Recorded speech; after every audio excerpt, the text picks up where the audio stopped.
Bonjour à tous, c'est avec un immense plaisir que je vous retrouve depuis Strasbourg.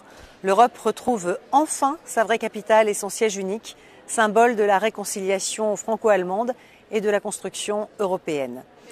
Plusieurs sujets très importants ont été abordés cette semaine. Le certificat européen Covid-19, sujet sur lequel je suis intervenue mardi en séance plénière. Le pass sanitaire européen va permettre aux citoyens européens de partir en vacances l'esprit tranquille, de voyager sereinement en Europe sans contraintes supplémentaires. À compter du 1er juillet, que vous soyez vacciné, testé négatif à un test PCR ou antigénique ou que vous soyez rétabli de la Covid-19, vous pourrez vous déplacer sans aucune autre contrainte que celle de présenter ce certificat. Il sera gratuit, sous forme papier ou numérique, avec un QR code permettant de garantir sa sécurité et son authenticité.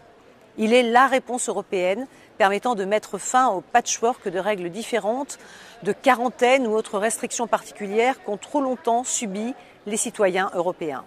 C'est maintenant de la responsabilité de chaque État membre de le mettre en application.